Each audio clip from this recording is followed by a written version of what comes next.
Good evening, everyone. I think we're going to get started. Thank you so much for coming out tonight, and I hope we will have this be an informative evening for you and an opportunity to kind of engage with us, help us kind of guide this process. That's a really important one. I want to introduce Nick Stellitano from Dillinger. Dillinger is the consulting group that's been helping us with this process, in part because they have an expertise in an area that we simply do not. And that has to do with the data and how the data is coded and how to kind of look at demographics in the town and where people live and understand that so that we can make some really thoughtful decisions. So I'm going to hand it mostly off to Nick, but I'll be around, and the elementary principals are here, as well as our student services director, Meg Garvey, up in the back, and Matt Mailer, who's our new assistant superintendent. So if you haven't had the chance to meet him, make sure you say hi on the way out, and I'll hand it off to Nick now. And thank you very much, Superintendent, and good evening, everybody. My name is Nick Stellitano. I am the Managing Director of Dillinger Research and Applied Data. We're here tonight to talk about the redistricting project that is undergoing between October and January. I'm sure you all have been somewhat tracking that. That's why you're here. And so what we're hoping to accomplish today is a couple different things, which we'll get here in just a moment. So first and foremost, as the superintendent sort of mentioned, we're part of Dillinger Research and Applied Data. We are a Connecticut-based nonprofit that focuses on supporting nonprofits, school districts, and state-level entities, usually departments of education, around all things data. We are a woman and veteran-led organization based out of Connecticut and have done a couple of these types of projects around the country, to include other districts here within Massachusetts and Indianapolis and Maryland. So what are we hoping you all are going to leave here with today? Part of this evening is really meant to help set the stage and to pass on a lot of information, both around the redistricting project in general, but then really helping you, the general public, understand a couple different things. Specifically, one around why is it Westborough has chosen to redistrict? What does redistricting actually mean? What are we actually hoping to get? And what are some of the benefits out of redistricting? As really emphasizing the idea of what is everybody's role, specifically you, the parents, the students, and really the community writ large, what we're hoping to get out of your engagement within this process. So I do want to emphasize, we have done this before. It does not mean we actually have the correct answer. What our skill set really is helping you all in terms of the district and the community collaboratively work together to identify what is the best solution for you and your community, both from the context of the community, the students, the staff, and the school community writ large.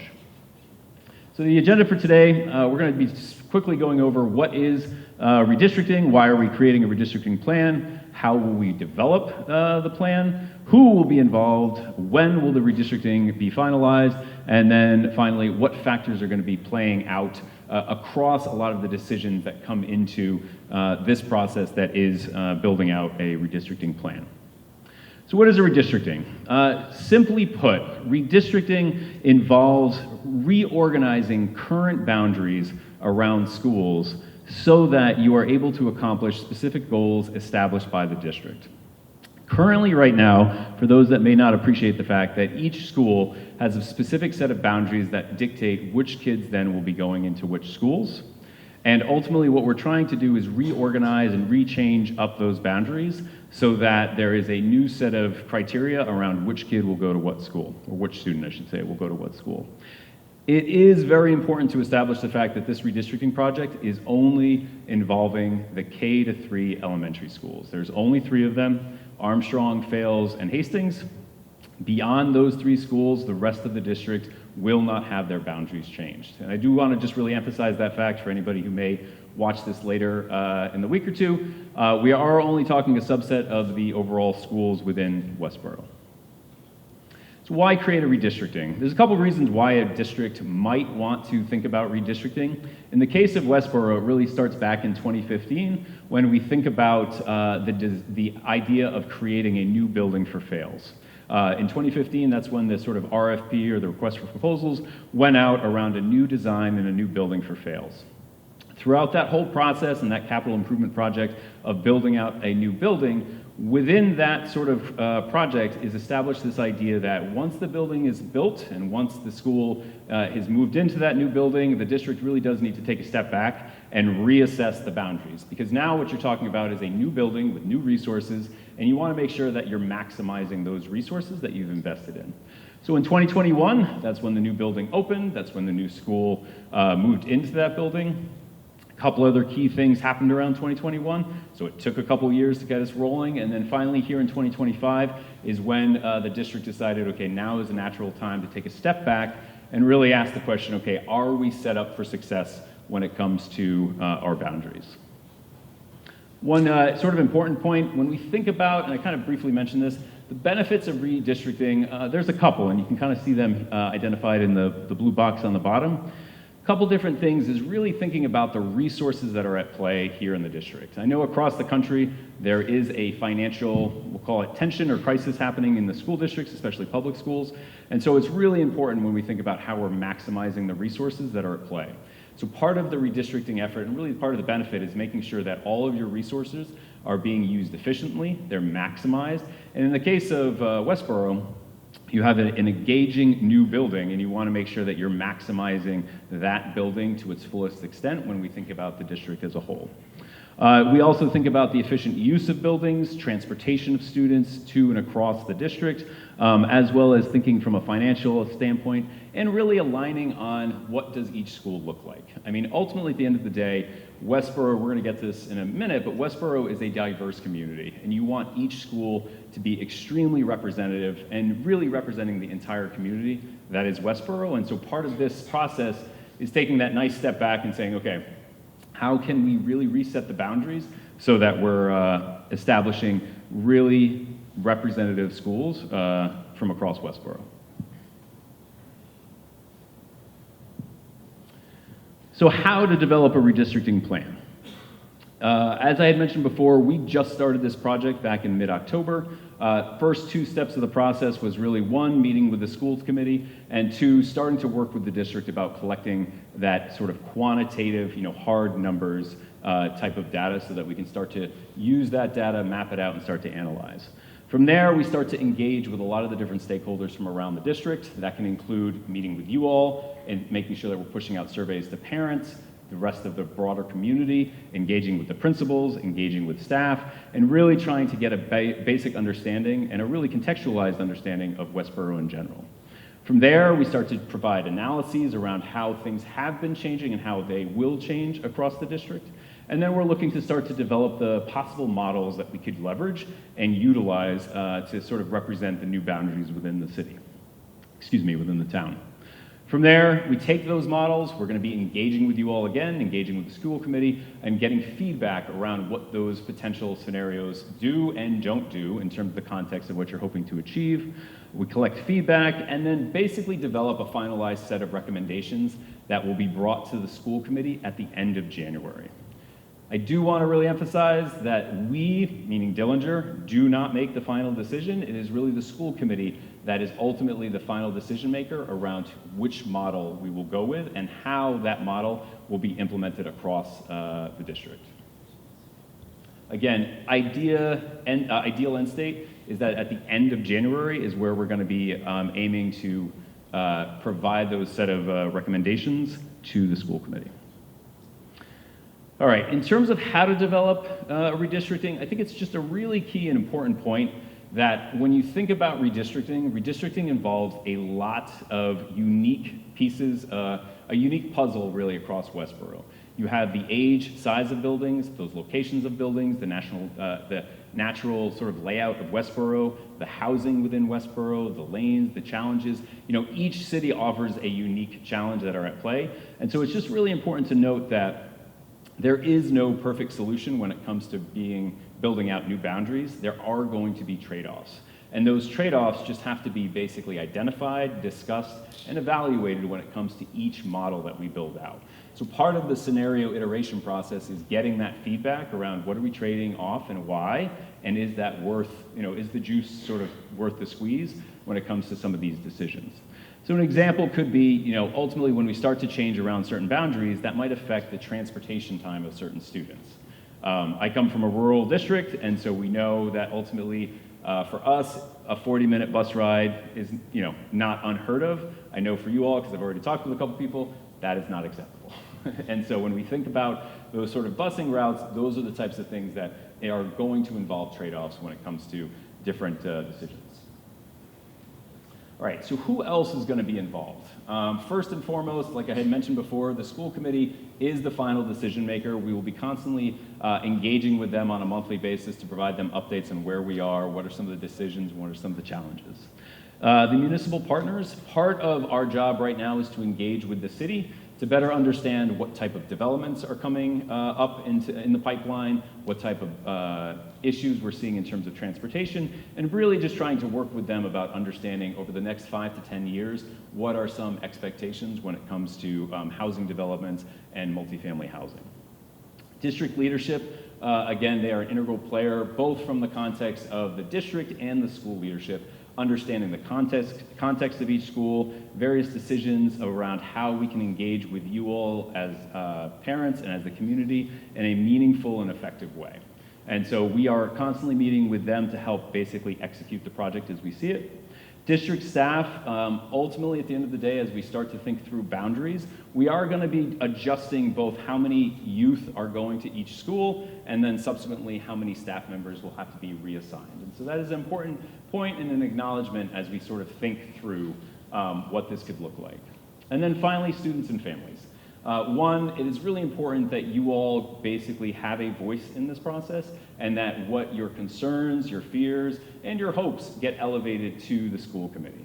I don't deny the fact that this can be a stressful kind of type of project in thinking about how your own kids are going to be affected by this move, and we acknowledge that, and that's part of our job is to make sure that we are here answering any questions, that we're making the process as transparent as possible, and that if you have any concerns that you're heard, and that we make sure that we try to incorporate them to the best of our ability into the plan itself.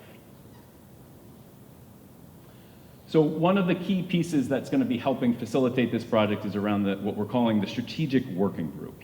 And essentially what that is representation from across all 3 schools to help this process in regards to providing input, feedback, and guidance in regards to how we're making some of these decisions.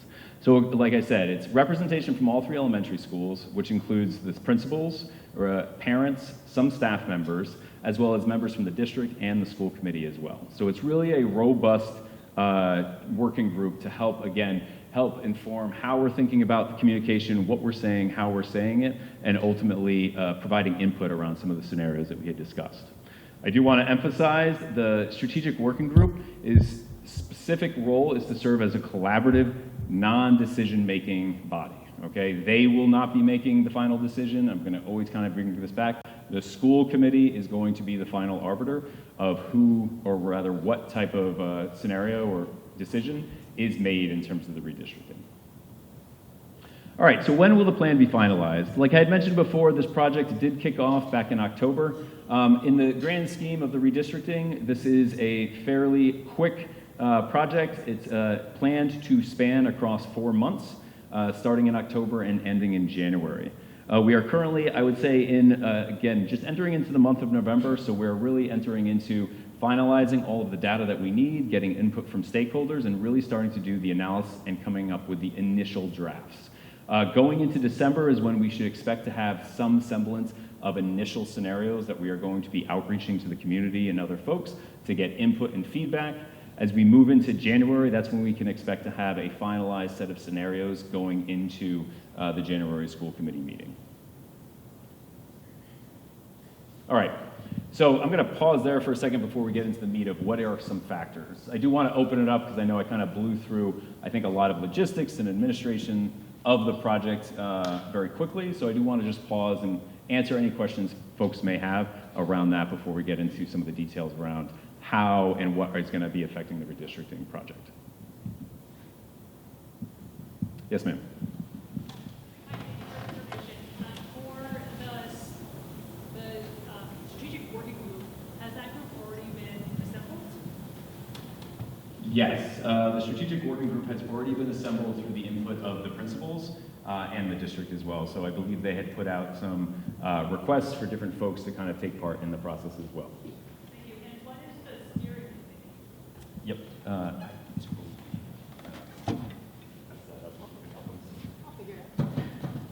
The steering committee before this, so I apologize, this was a plan that we had put together for the project proposal, and so before we knew it was going to be called the Strategic Working Group, we called it the steering committee. My apologies, I can kind of make that fix when we are done, so, but excellent catch on that. Other questions? I'm sorry.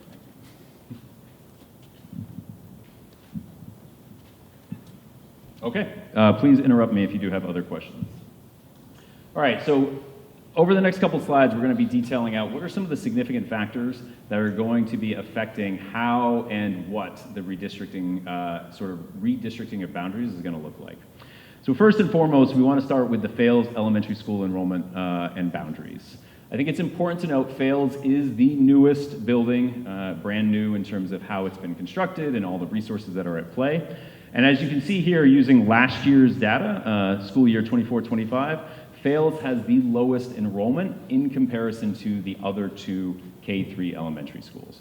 So I had the opportunity to go and talk with the school committee on October 8th, and it was made abundantly clear by the school committee, but this is the top priority.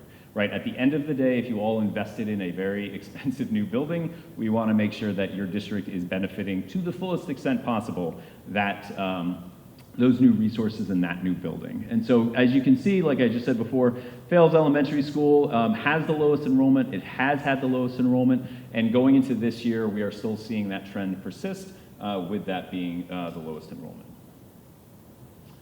The overall district enrollment is also sort of a thing that we have to keep in mind. And one of the key important points when it comes to redistricting is redistricting generally will probably happen once every 10 years, give or take, depending on how and significant things that are happening within the district.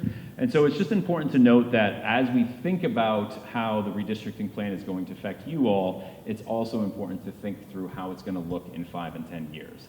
And so when we think about the overall enrollment of the district, we have been seeing a slight downtrend in overall student enrollment.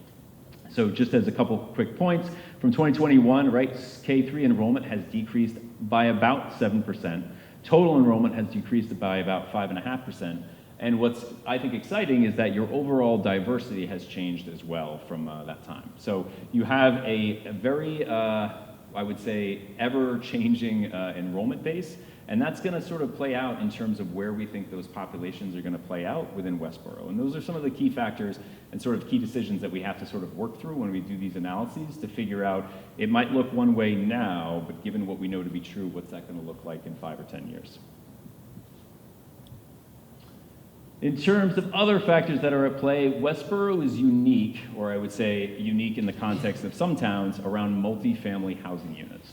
And so when we think about multifamily developments, they are centers of population densities that can significantly shift an enrollment of a school if we think about their either introduction to a school boundary or really thinking about how many kids that one multifamily house can house. And so here is a map of Westborough proper. Let's see if this works. Great. And so a couple things to note. The Westborough boundary has been divided up into 3 areas that are identified through different colors. You have green, which is Hastings, blue, which is Armstrong, and then Fales here down in the south, which is a yellow-orange color. It's important to note, too, there is actually a part of Fales that's over here incorporating one of the multifamily developments. We'll talk about that in a second. But ultimately, at the end of the day, you can see that there are a fairly significant number of multifamily houses that are spread out across Westborough. It's also important to note that there is actually a very uneven distribution of those multifamily houses across different boundaries. So here in Fales, you can see there is 1 unit, and then the remaining units essentially span across the northern portion of Westborough from Hastings and Armstrong. And this does create, I would say, unique challenges when it comes to redistricting, because when we, again, I'm going to bring it back to different transportation challenges and thinking about how boundary layers can look. You want boundaries to be sort of like logical, but you also want to try to balance out some of these different unique aspects of Westborough across all 3 schools. So beyond just the current multifamily developments, what we also want to take into account are future multifamily developments. So we did, like I said, talk with the town, and here you can look at these little green X's are essentially determined multifamily units that will be built here in the next 5 to 10 years. And again, those are important pieces of sort of understanding how enrollment is going to change, where those population densities are going to form, and really starting to think through, if we keep boundaries the same now, what is that, or how is that going to affect both not only enrollment, but capacity of the various buildings that we have. Finally, and I had sort of alluded to this as well, 10 years ago, give or take, there was a decision made that this area right here that houses Westborough Village would be essentially zoned or connected to Fales. And so for the past 10 years, there has been a bus that has picked up students from here and transported it to Fales Elementary. I flagged this, and this was one of the things that were brought up through the strategic working group, was the idea that we're calling them satellite attendance zones, are not uncommon. And it is actually an important piece, we think, of the puzzle that could play out when we think about redistricting, is that if there are unique opportunities to think through how we could take multifamily houses in certain areas and use them to help provide either transportation to the schools to help provide opportunity or to help balance out the district across the 3 elementary schools, that is an area that we may want to look into.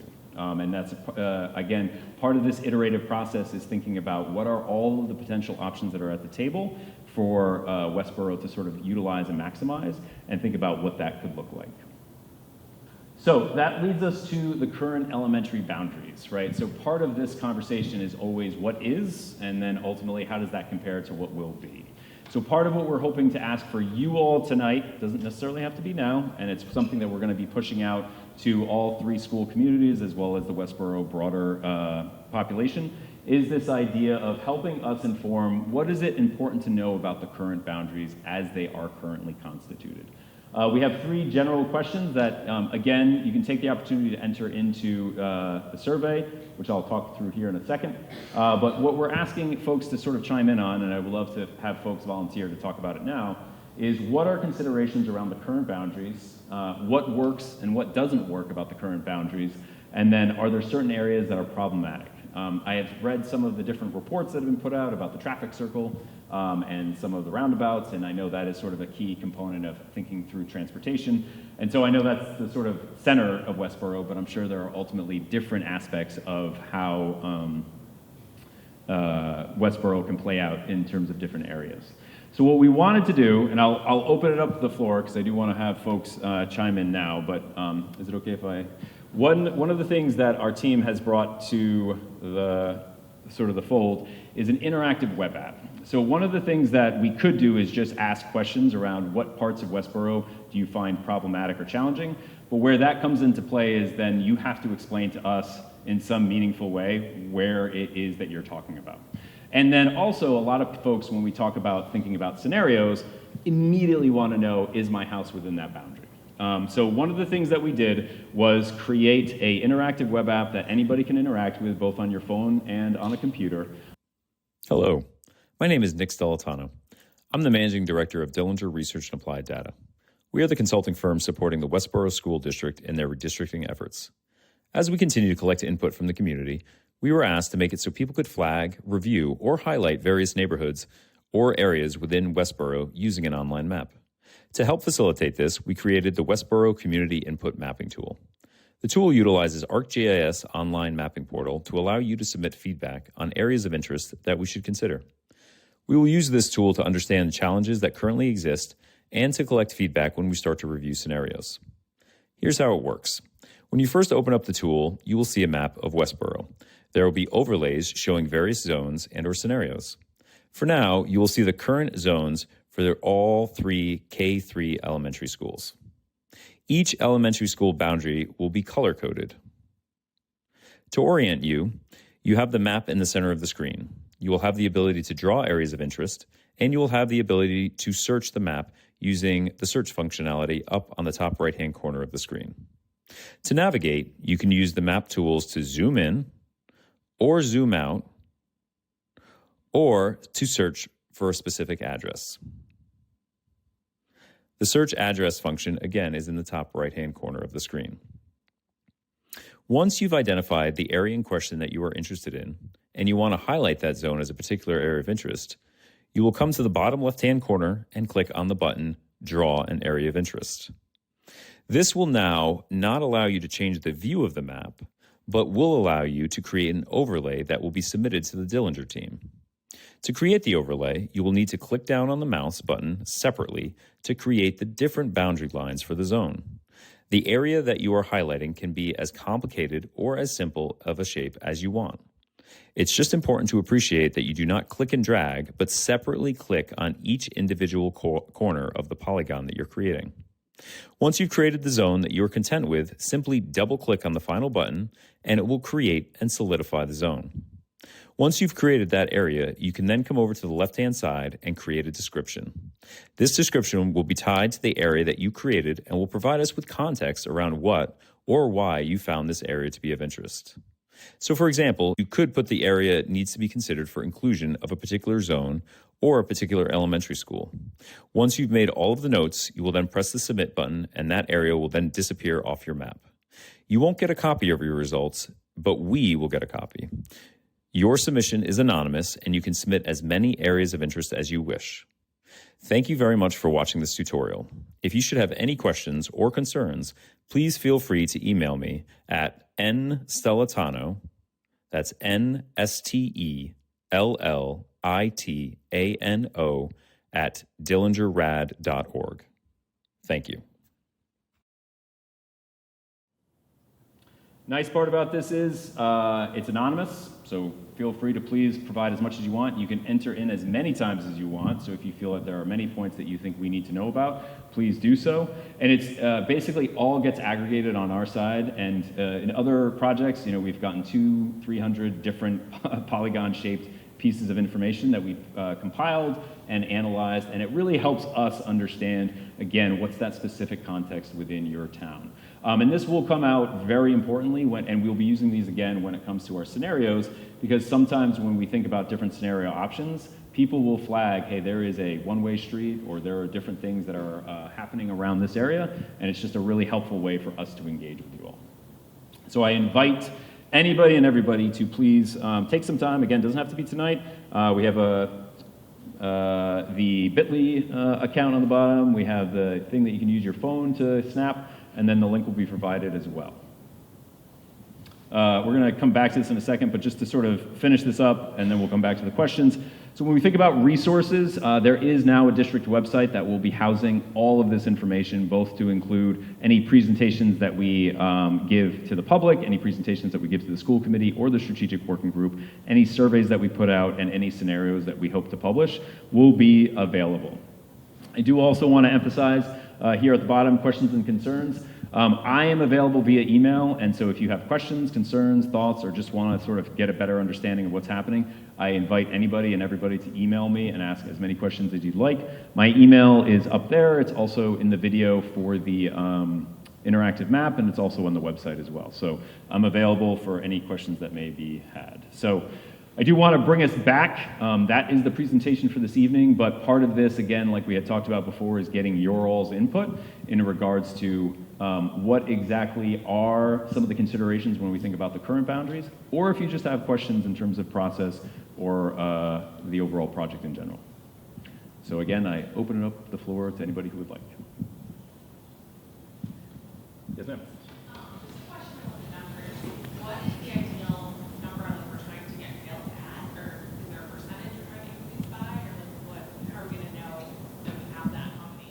Yep, so I'm going to repeat the question just so we can hear it. I'm sorry I didn't do that before.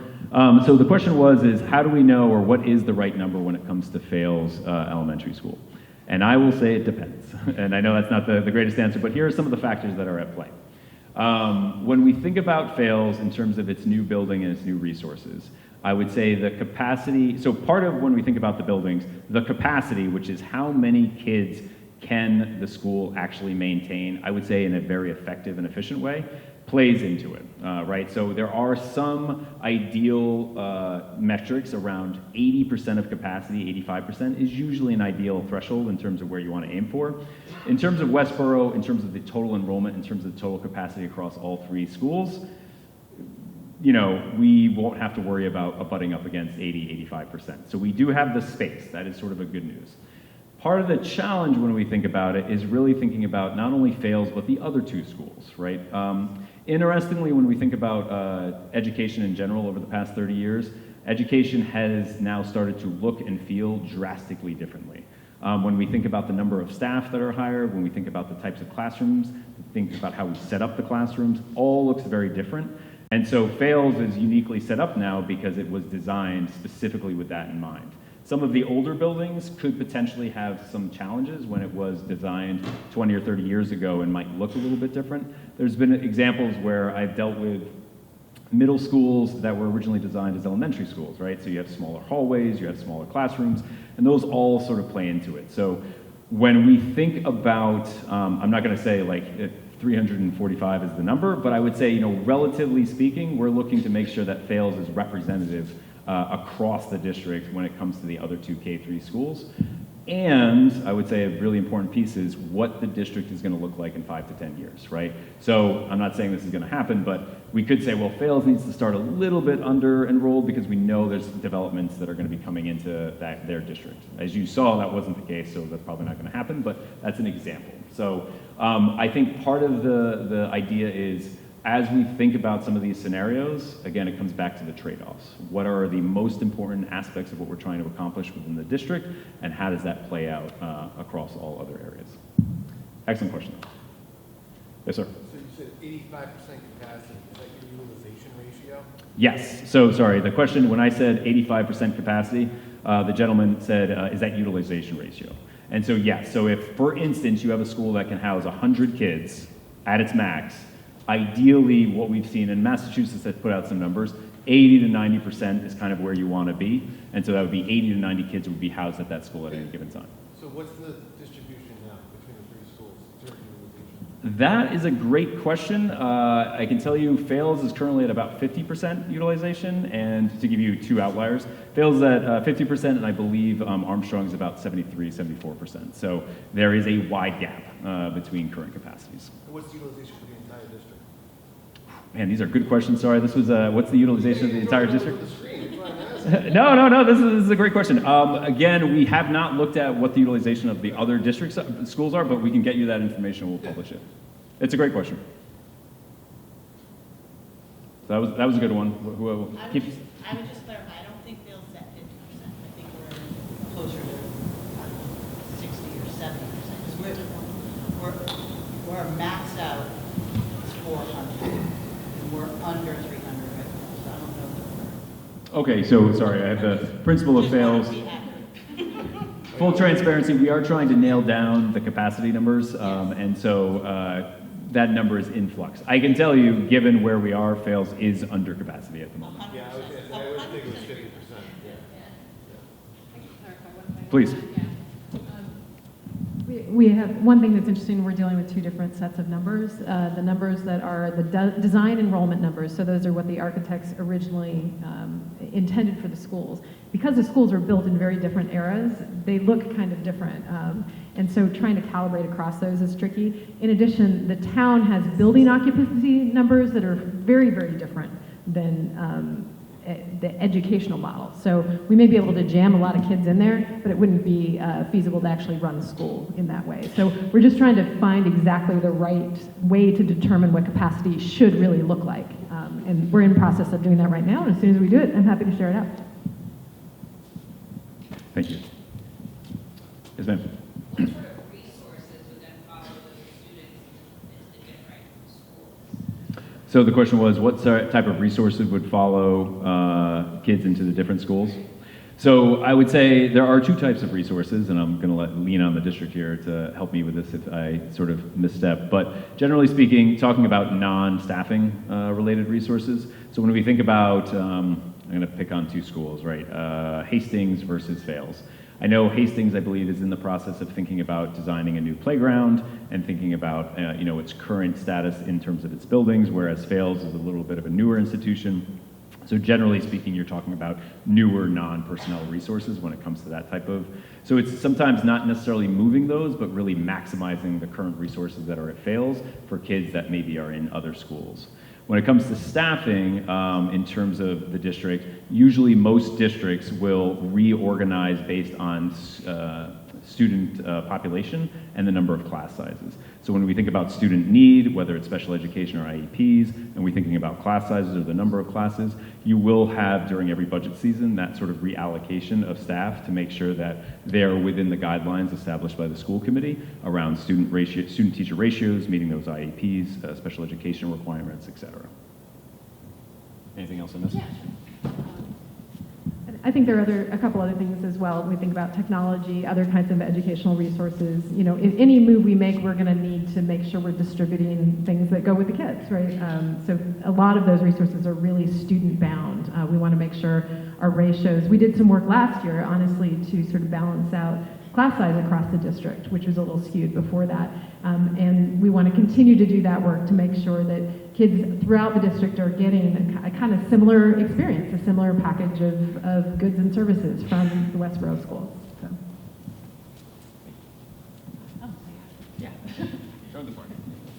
What else? These are great questions. Yes, ma'am.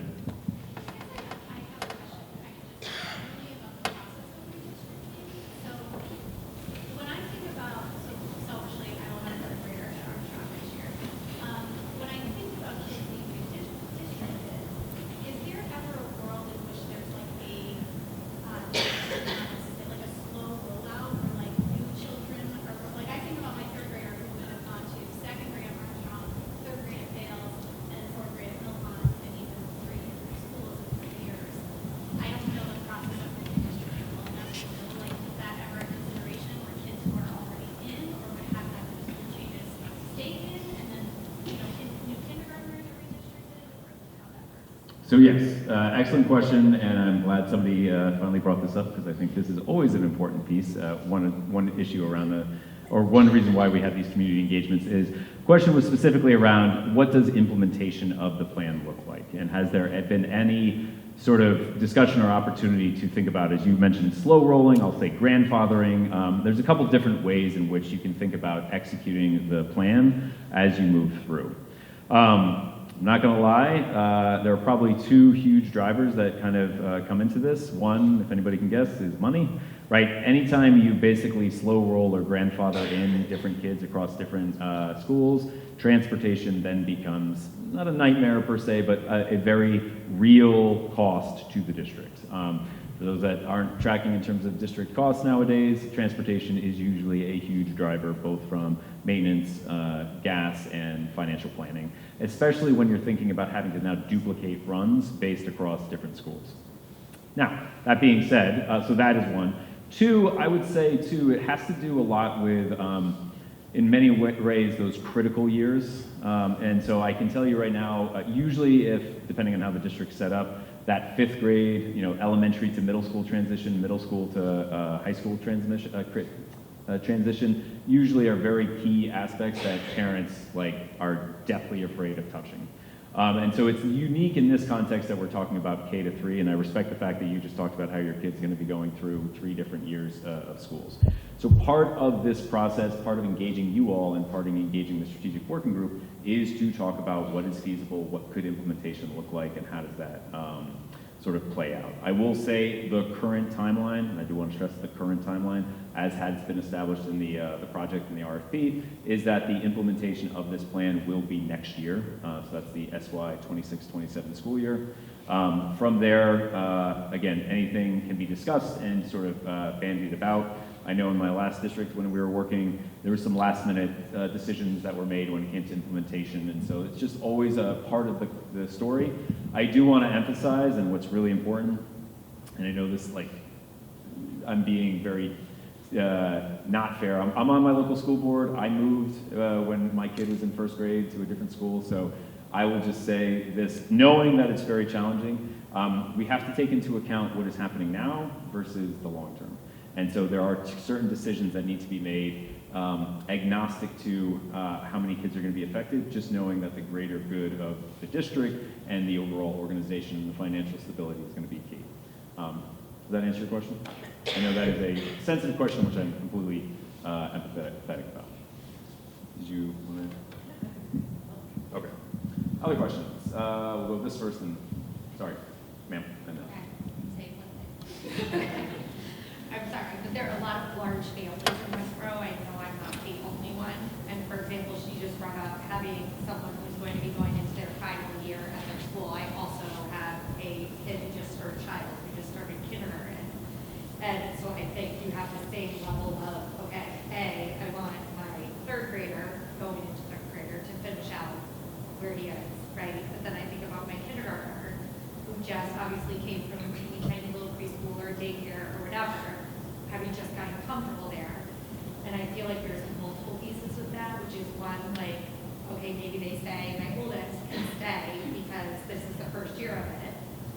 Like, I don't know, I feel like how you consider, because there's so many pieces for a family such as mine who, you know, like, has those different stages of it. And I know either way, both of my children, whether you were like, okay, we put one gets to stay, but the other one has to move because he's only in kindergarten. I don't know. So I just am curious how you think through something like that's insane. That's something, unfortunately. No, that is a great question. So the question was as well, there's the third grader challenge, and then there's the someone who just entered into the school and how they're comfortable. Part of it is sort of engaging in these kind of dialogues, right? I mean, again, some are feasible and some are not, right? And so I'll just give you anecdotes for different districts that I've seen. There are, you know, I'll say from a elementary school perspective, I think the challenges are different than middle school, which some people have sort of leaned onto. We can usually ask the public, like, what do you think, you know, in terms of who should be prioritized?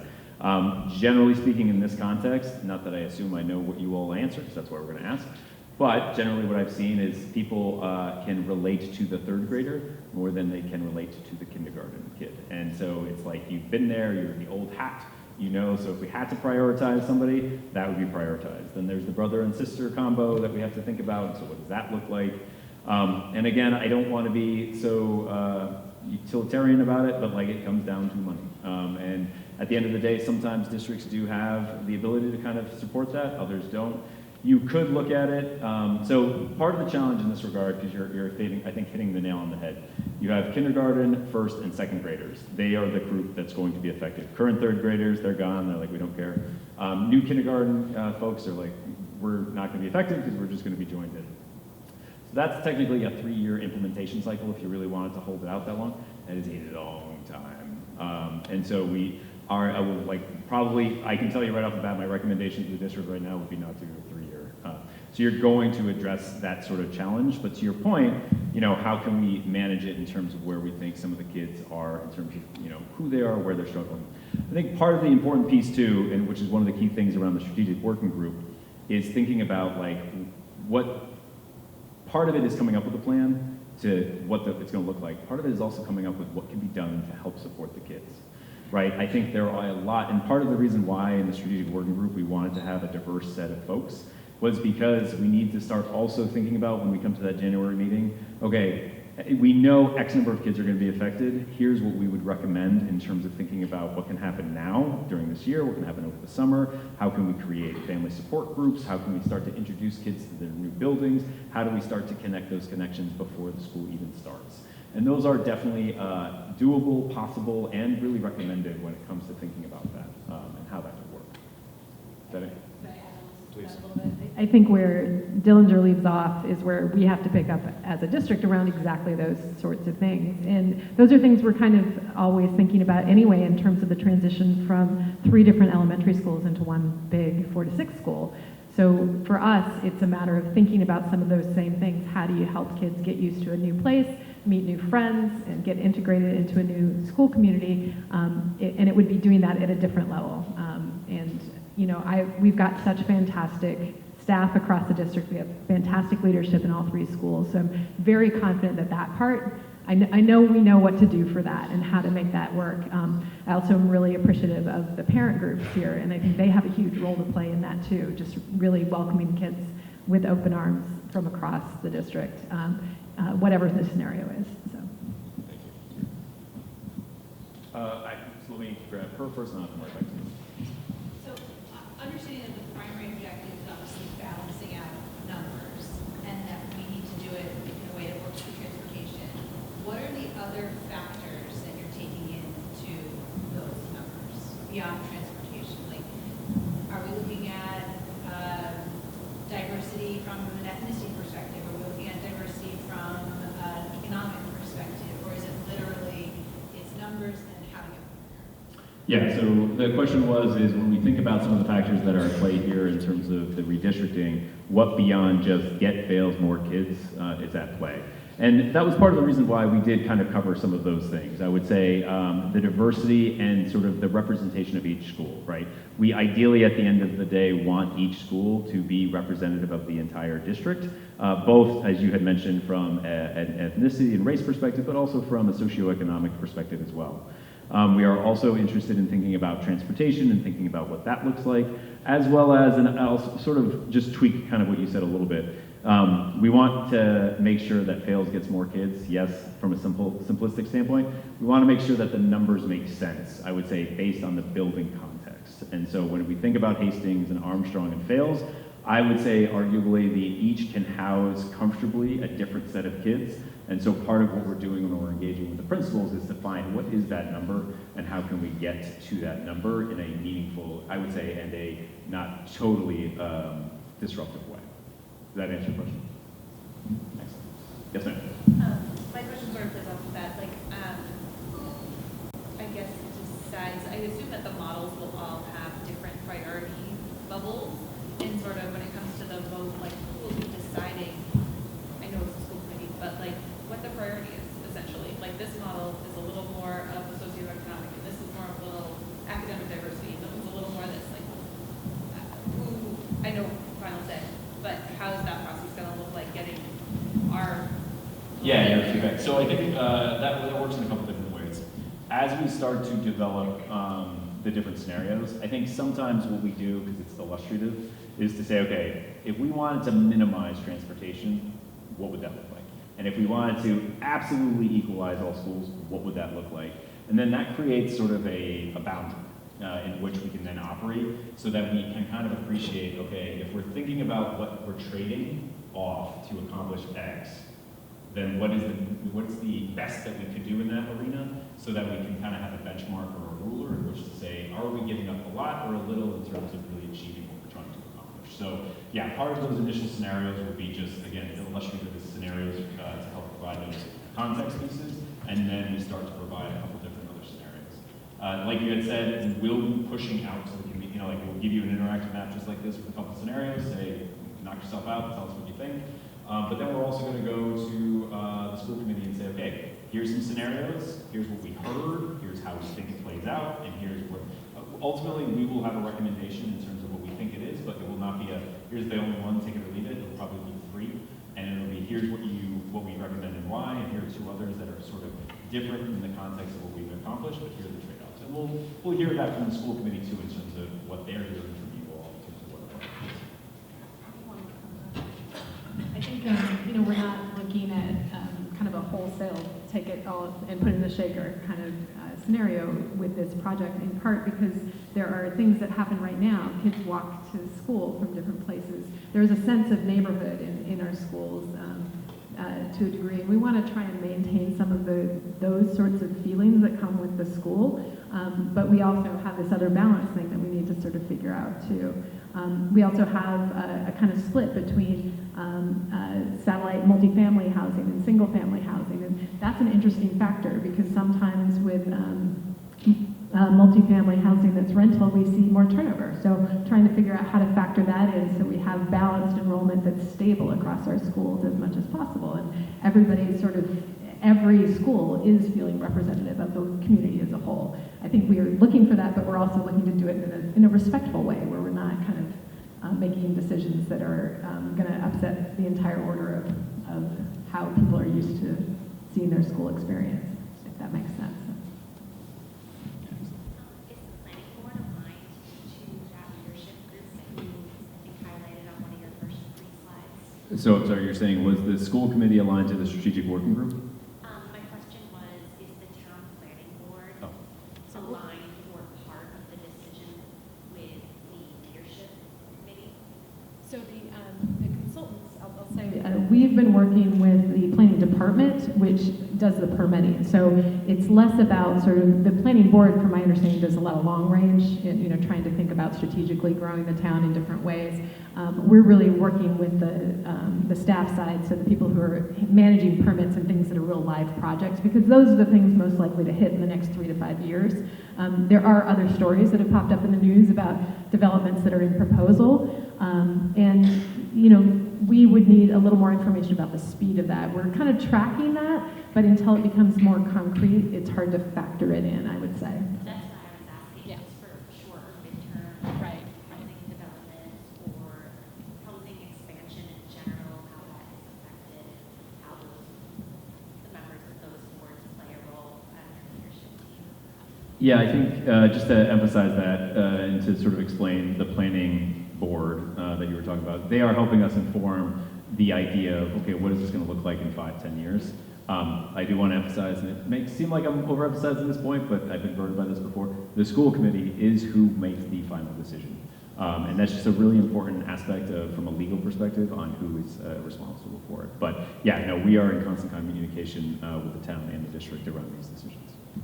For example, the plan, the sort of community redevelopment plan and their sort of vision, that's something that we have as part of the documents that we're looking at and thinking about. So. Yeah. One behind you, and I'll get to you.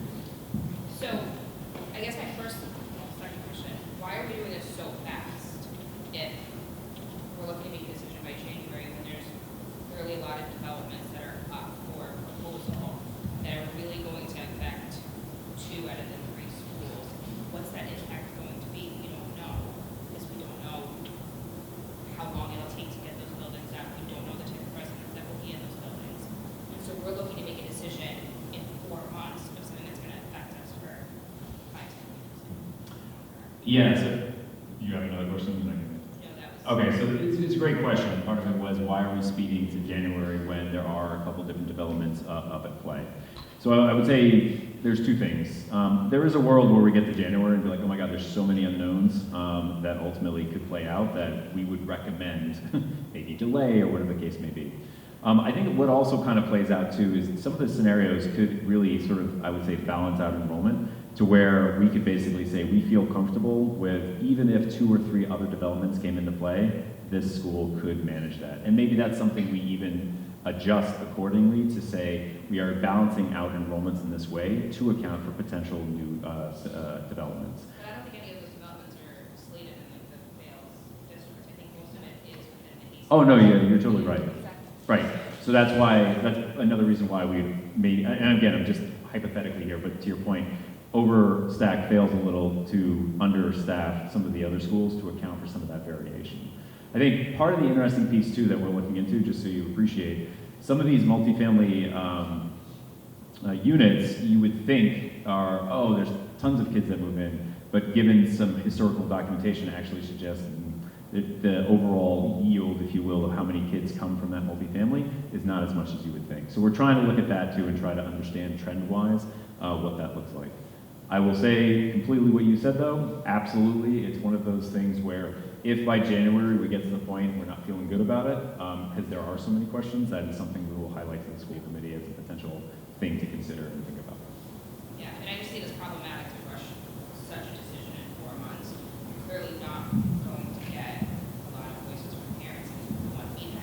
So when we have more meetings to not make a decision by January. Yep, and that's, if you go to our website, we'll start to push out, we want to do a Zoom meeting, we want to get surveys specifically for different multifamily houses in the different districts. There's a couple different ways that we're trying to outreach to generate input. But you're right when it comes to the idea that like it's hard to get people engaged. Usually people will be engaged January when we go to the recommendations.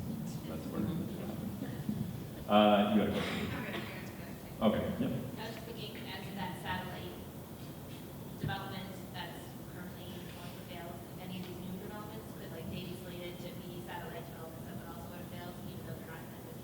Well, so that was one of the reasons why I brought up the background, was because that is something I would say, again, unique to Westborough that took me by surprise when we were engaging with the strategic working group.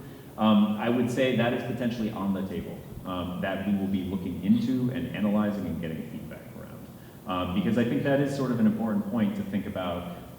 It can, I think, benefit the district in a couple different ways.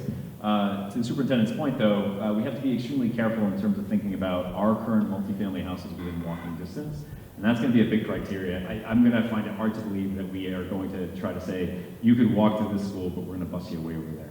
That is a very difficult and unrealistic, I think, expectation. So one of those aspects is really thinking about how we're mapping out walking distance, driving distance, et cetera, et cetera. Yes, ma'am. I'm curious, your presentation was a lot about geography, and I know we touched around representation, the different factors, and even the survey was only about geography, and so I'm wondering why that's the major factor, especially because with Mill Ponds, all of our fourth, fifth, and sixth graders all go to the very end, which actually I thought it was the very end of Westborough, apparently it's not. There's more to Westborough beyond Mill Pond. But all the entire district gets funneled over there. And that seems to work okay. And so I'm just wondering what geography is up. So can I ask, what else beyond geography would you like to consider? Well, I'm wondering is geography the major determinant in redistricting? As in the factor itself? Yes. So no. However, as I heard from the school committee itself, right, thinking about overall enrollment in Fales is the priority. However, as I had sort of indicated, there are other factors that are at play that we're thinking about in terms of, as I had mentioned to the individual to the right, thinking about what could either the overall look of the school and its community look like in terms of race and socioeconomic status, I think are an important piece in terms of thinking about how that can play out. I think overall utilization is also a piece, the overall age of the building. So yes, geography I think is a natural entry point into the redistricting effort, and I think it's one that people can relate to very specifically, and from there we start to build on from that. It may be helpful in your surveys to include those other topics. Absolutely. No, I love that feedback. Thank you. I do want to point out it is 7 o'clock. I'm happy to stay a little bit longer if anybody would like more questions, but please, again, not that I just want to be cognizant of everybody's time, given it is a school night. Yes, sir. So come January, Dillinger's going to sit here with, say, this map, 4 different variations of it with all the different criteria used between demographic, socioeconomic, things like that, and the school committee is going to decide amongst those. How many models are you guys going to propose? Like I said, I think a natural entry point would be 3. Okay. It depends on how the iterations go and what we find as being supportive, not supportive, that kind of thing. The school committee is going to decide amongst those 3, or they can decide none at all. Then we're back to square one. That's usually a safe statement, yeah. Okay.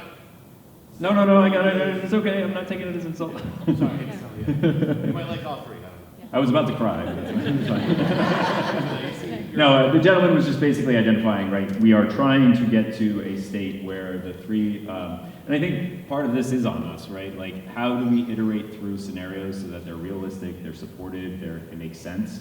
And part of that is our job to sort of walk people through those kind of conversations so that we do get to this end state to the school committee with a realistic, the thing I like to say is, usually for any type of these types of scenarios, you have the technically correct solution, of which you will never get to, and whatever solution you do get to, it has to be technically correct, but politically feasible and administratively doable, right? And so really, at the end of the day, part of it, again, back to trade-offs, right? How are we trading it off to make it beneficial for the greater community and future community of Westborough? So right now Armstrong is the most crowded, Fales is the least. Is the plan likely to be to relocate kids from Armstrong to Fales, or will all 3 schools participate in this redistricting and will it be kind of a mix? Will the lines be totally kind of redrawn or be shooting for small changes? That is the fun part. Here's what I know to be true. Let's use this one. If you look at the current boundaries right now, they're not exactly around centers of population density, which then makes it kind of tricky just to say, well, we're going to shift the western boundary of Fales up and start moving it around. Because part of this, and again, it's fairly simplistic in regards to 3 schools, right? But as you start to think bigger districts, if you move one boundary, you got to move another boundary. You start to do a domino effect. And part of what the balance and the trade-off and the conversations are is we don't want to make huge moves just to make huge moves. We don't want to make huge moves that will then have 18 other moves just for the sake of sort of achieving this one piece in this bottom left-hand corner.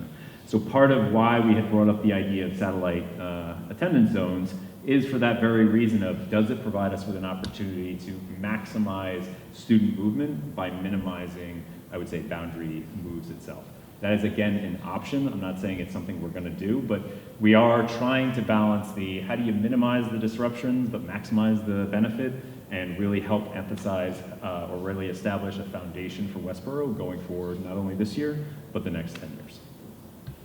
So I know that doesn't answer, yes, it's so many different decisions come into play, and we just have to start somewhere and then start to iterate on that. So if you could move one big multi-family complex from Armstrong and put it in Fales, and that would accomplish all of your goals, would that be the ideal solution, or is it going to be more geographic? As folks, does it accomplish, Fales enrollment? What does that make all of the different school populations? How does that change the school populations? How does it affect that one multifamily housing unit, right?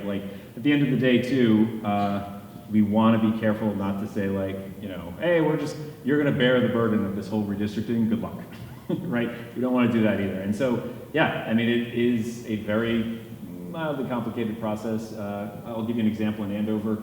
We had the perfect solution. I loved it.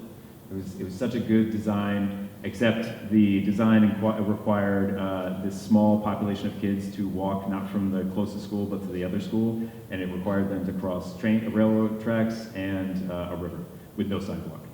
And the parents were so adamant about this, they made me walk it. And it was true. It was I can't have my kids walk that. And so even though, again, technically the solution was correct, and technically they could have ridden a bus, walking was a huge component, and so at the end of the day, it was just it couldn't be done. And so those are the types of conversations and feedback that we're hoping to look over the next 3 months.